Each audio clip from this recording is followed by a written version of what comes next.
Good morning, brothers and sisters. So we know that it's cold outside and it's snowing. But when we enter in the church, we feel the warmth. I think that's also that we feel, no? When God's love and when God is with us, even though chaos, even the many problems, we feel calm inside our hearts. Today is the Gaudete Sunday. The theme of the Gaudete Sunday is rejoice. Rejoice Sunday.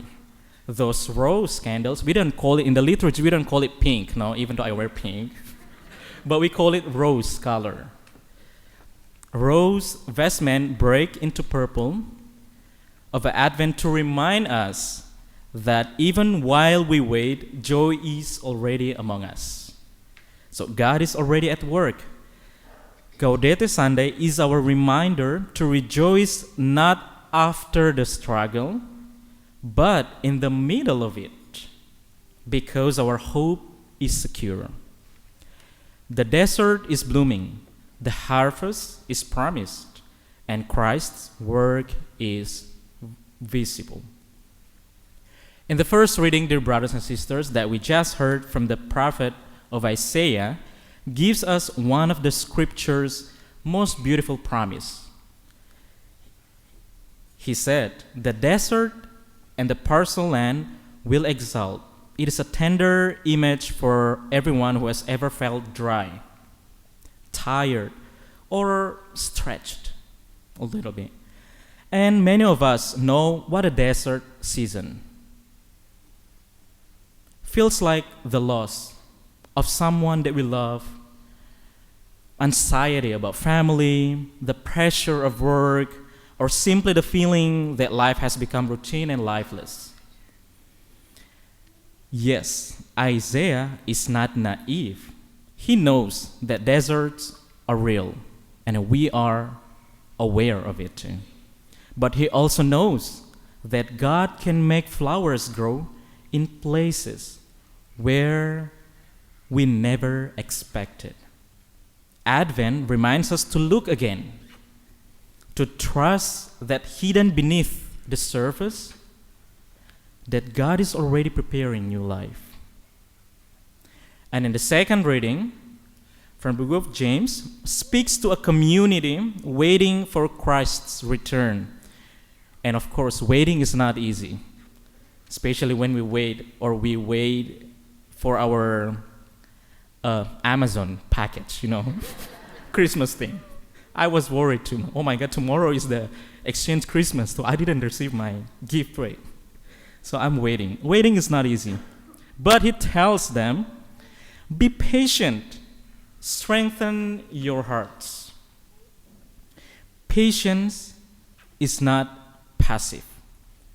It's not just sitting around and doing nothing. It is more like the patience of a farmer. He also describes us like farmers work the soil, plant the seed, water the ground, and then they wait. They can't force the rain or control the weather, but the farmers, they stay faithful to their daily work. For us, that means we keep praying even when it feels dry. Keep loving even when it's not returned. And also we try to keep forgiving even when it feels unfair sometimes. We keep serving even when no one sees. And that kind of patience shapes the heart. And I think this is the beautiful gifts of the Advent. And in the gospel today, we heard from the Gospel of Matthew. We look back again. Even John the Baptist, the great prophet, the bold preacher, experienced doubt. From prison, he sends a question to Jesus: "Are you the one who is to come? Or should we look for another?" That's the question of John the Baptist. But it is such an honest moment, It is very human for us when we ask the question, Are you there, Jesus? Are you listening to my prayer? Even the greatest prophet has a moment of doubt when things don't look the way he expected or the way we expected to. But, dear brothers and sisters, this means that even the greatest beloved believer goes through the tunnel of doubt. And this is not a bad thing. On the contrary, when we experience dryness in our hearts, sometimes it is essential for spiritual growth. Why? Because it helps us to understand that God is always greater than we imagine Him to be. His works are surprising compared to our calculations. His actions are different always. They exceed our needs and expectations too. And therefore, we must never stop seeking Him and converting to His face every day. A great theologian used to say that God needs to be rediscovered in stages, sometimes believing that we are losing Him. It's beautiful that God needs to rediscover every day. And sometimes we didn't find it. This is what John the Baptist does. In doubt, he still seeks Him and even questions Him, argues with Him, and finally rediscovers Him. John, defined by Jesus as the greatest among those born of women. It teaches us not to close God within our own mindsets. Usually, when we feel dryness, when we feel lost, we tend to close our mindset. We want that God should do this, should do this, should do that, should do this, should do that. It means that we are capsulating God by our own mindset. This is always the danger and the temptation, Christians, Catholics, all of us, to make ourselves a God to our measure, a God to use, a God to expect. A God is something else. Brothers and sisters, we too at times find ourselves in this situation. In inner jail, in our hearts, unable to recognize the newness of the Lord, whom we perhaps hold captive in our presumption, in our assumption, and everything, in our thoughts, that we already know everything about Him or know everything about God. Dear brothers and sisters, no one knows everything about God. Never. We don't know everything about Him. Perhaps we have in mind a powerful God who does what He wants, instead of the God of humble meekness, the God of mercy and love, and who always intervenes, respecting our freedom and our choices. Perhaps we find ourselves saying to Him as well, "Are you really there, Jesus? Or are you really coming to save us?" And something similar as well can happen to our brothers and sisters. We have our ideas, we have our prejudices, and we attach rigid labels to others, especially those we feel are different to us. But, dear brothers and sisters, Advent then is a time for overturning our perspective. Overturning our perspective, for letting ourselves be surprised by God's mercy. Because God always astonishes. We don't expect God to do something to us, but let Him surprise us in our lives. And once again, many of us had the seasons of desert. Are you really there? Are you listening, or are you going to hell? But Jesus answers not with theories, but with signs of life. In the gospel that we just heard, The blind will see, the lame will walk, lepers are cleansed, the poor have the good news preached to them. In other words, let us look what is happening around us. God is moving, maybe quietly, but unmistakably.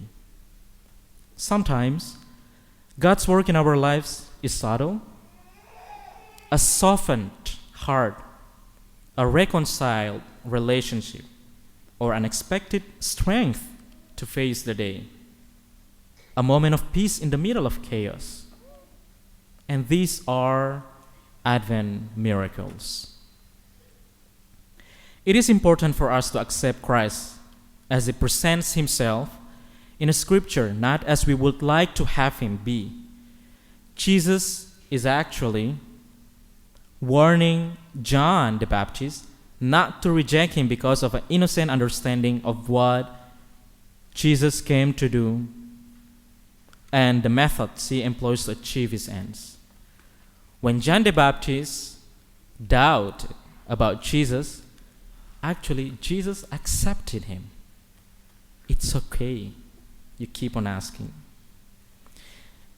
Jesus is the Messiah who does the right things in the right way and in the right time. These are words of our comfort right now.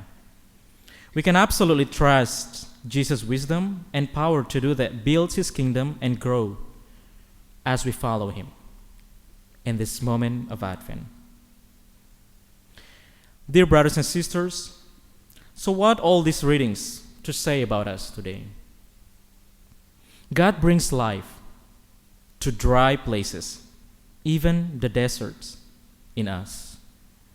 We are called to be patient faithfulness, like farmers who trust the unseen. Jesus is already at work, even we don't recognize it at first.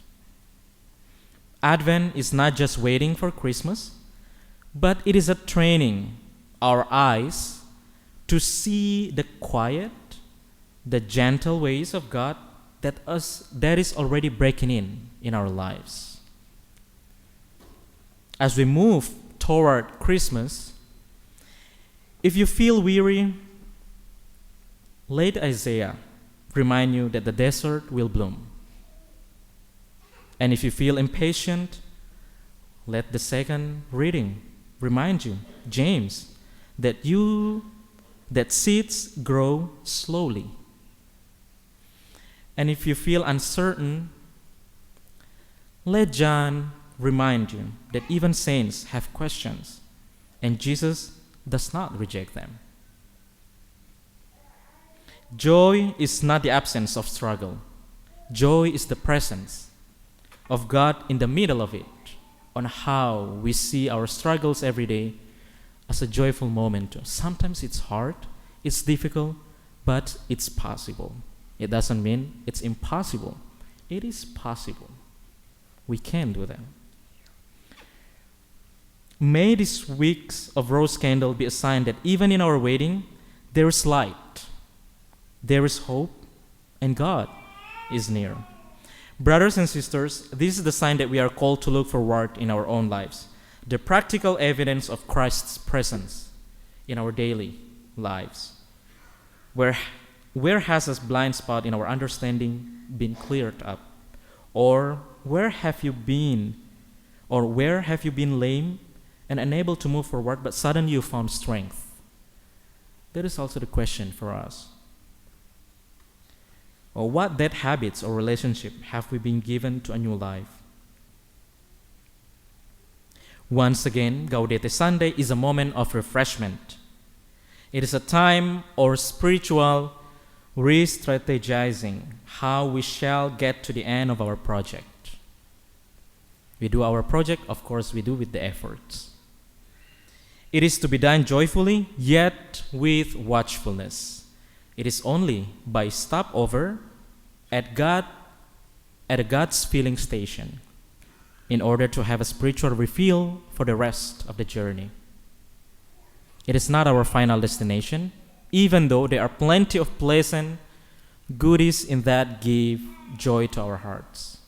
Dear brothers and sisters, be patient until the Lord's coming. Do not lose heart, because the Lord will be coming soon. May God always bless us, now and forever.